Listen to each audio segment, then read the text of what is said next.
If you've ever stood in front of a freezer aisle debating which pint of Ben & Jerry's to take home, you're not alone. Their bold flavors, quirky names, and generous chunks make every scoop a mini adventure. But have you ever stopped to wonder how these creamy, chunky, swirl-packed pints come to life? From humble beginnings in a renovated gas station to producing nearly 1 million pints of ice cream daily, Ben & Jerry's has perfected the recipe for ice cream success, not just in taste. Their production process blends high-quality ingredients, ethical sourcing, and just the right amount of rebellious spirit to create the legendary frozen treat loved across more than 35 countries. It all began with two childhood friends from Merrick, New York, Ben Cohen and Jerry Greenfield. They met in junior high gym class back in 1963 and bonded over their shared struggle with physical fitness, a friendship that later churned into an iconic business. After trying and failing to pursue other career paths, Jerry in medicine and Ben in pottery, they reunited in the late 70s with a shared dream to start a food business together. They initially considered a bagel shop, but pivoted to ice cream after discovering that bagel-making equipment was too expensive. Instead, they took a $5 correspondence course on ice cream making at Penn State University.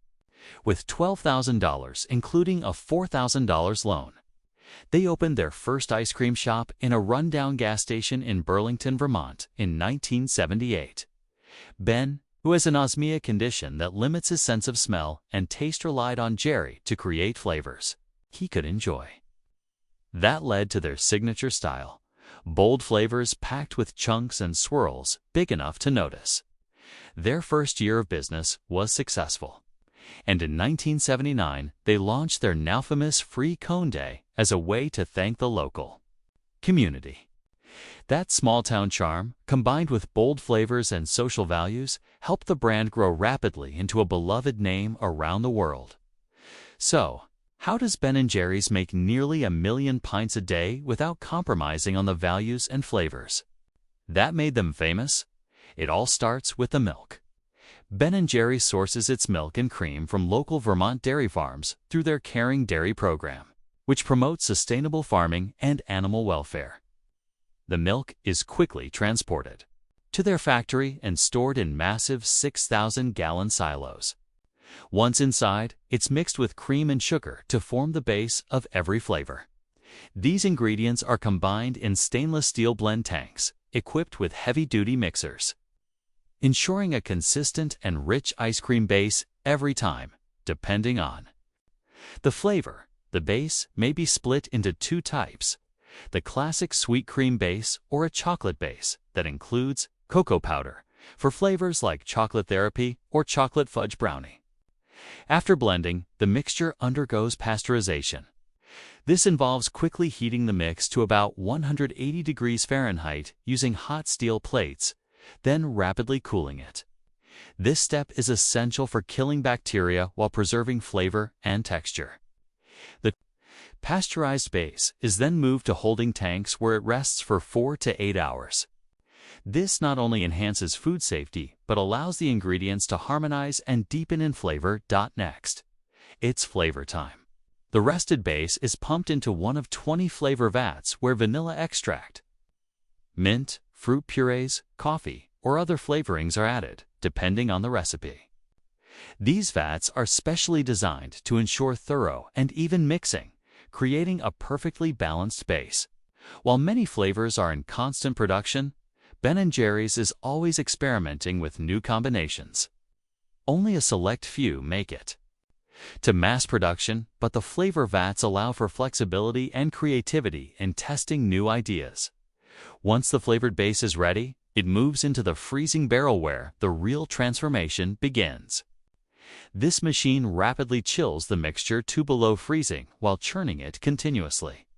This not only freezes the base into soft serve consistency, but also incorporates air into the mix, giving Ben & Jerry's its signature creamy texture. Once the base reaches the right consistency, it's time to add the chunks and swirls. This is where Ben & Jerry's sets itself apart. With help from the chunk feeder machine, large pieces of cookie dough, brownie bites, chocolate chunks, and even peanut butter cups are mixed in, not crushed, not crumbled, but generously and evenly distributed. Workers load the chunk feeder with heaps of add-ins to ensure that every pint delivers the famous chunky Ben & Jerry's experience. This precision mixing ensures that your favorite pint of half-baked or Cherry Garcia has chunks in every bite. After the mix-ins are added, the semi-solid ice cream is transferred to the automatic filler. This high-speed machine can fill up to 270 pints per minute with consistent precision. Each pint is carefully portioned, then sealed with a lid and sent down the line for inspection. But machines aren't the only eyes on quality.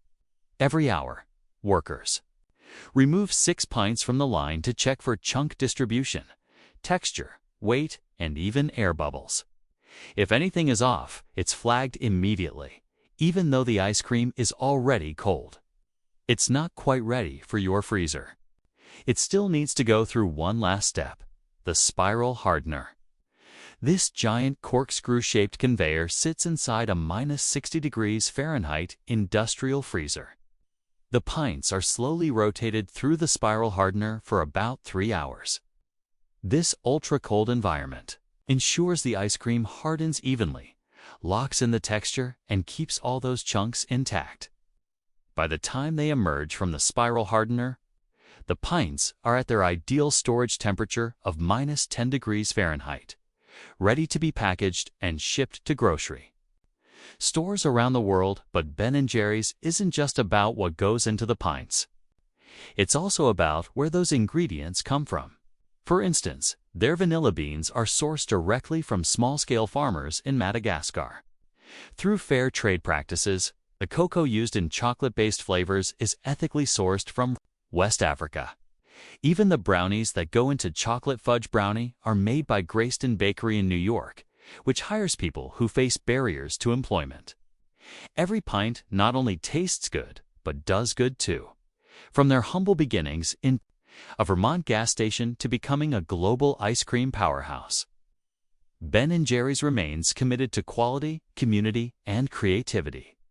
Have you ever taken a bite of a delicious dessert topped with colorful sprinkles or enjoyed the creamy richness of a pint of Ben & Jerry's ice cream and wondered, how is this actually made? Behind every sweet treat is a fascinating story of craftsmanship, science, and some seriously cool machinery. Today, we're pulling back the curtain on how some of your favorite goodies like rainbow sprinkles, premium ice cream, and even the luxurious green matcha powder go from raw ingredients to the treats that end up in your freezer, your bowl, or your morning latte. It's a journey full of vibrant colors, unexpected origins, and just the right amount of satisfying factory footage. So grab your favorite snack and settle in. It's time to discover the mouth-watering world of food production like never before. Let's start with ice cream specifically. Ben & Jerry's. Once the ice cream has reached its ideal frozen state, through a process known as spiral hardening, it's ready for the final stages: packaging and shipping. Freshly frozen pints are grouped into standard 8-pint packages. These are quickly shrink-wrapped using high-speed automated machines that make sure each package is tightly sealed. The wrap not only protects the ice cream during transport, but also locks in the freshness. After shrink-wrapping, the pints are stacked onto massive pallets with incredible precision.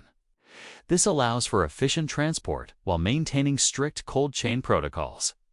The shipping team works like clockwork to load thousands of pints each day into refrigerated trucks. These trucks are specially designed to keep everything perfectly frozen while en route to grocery stores, ice cream shops, or distribution centers around the globe. So whether you're picking up a pint of half-baked from your local store or grabbing a scoop at an ice cream parlor across the country, rest assured it arrived just as fresh and creamy as the moment it left the factory floor.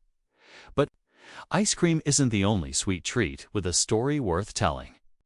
Let's talk about something small but mighty: rainbow sprinkles.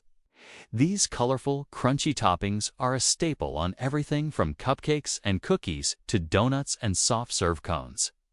They might look simple, but making sprinkles involves an intricate P2P balance of science, precision, and a whole lot of creativity. Known as hundreds and thousands in the UK and jimmies in parts of the US, sprinkles do more than just look pretty. They add texture, flavor, and nostalgia to any dessert. The process begins with a base mixture made from sugar, water, vegetable shortening, a fat used for texture, and starch. This mix is carefully blended and then extruded through machines that shape the dough into long spaghetti-like strands. These colorful ropes are then cut into tiny uniform pieces, the sprinkles we all recognize. However, they're not quite ready yet. First, they need to be dried. Factories transfer the raw sprinkles into massive drying rooms where warm air is circulated evenly. The drying stage, which can take up to 8 hours, removes moisture while preserving shape and ensuring that final satisfying crunch. Temperature and humidity are strictly monitored throughout. After drying, the sprinkles go through a polishing process. Large drums gently tumble the sprinkles, while a food-safe polishing solution is added to give them that glossy, smooth finish. Some specialty sprinkles are coated with edible glitter or pearl dust for extra shine, perfect for high-end pastries or Instagram-worthy desserts. Before they're packed, every batch goes through quality control checks using automated scanners to detect any irregular shapes or colors.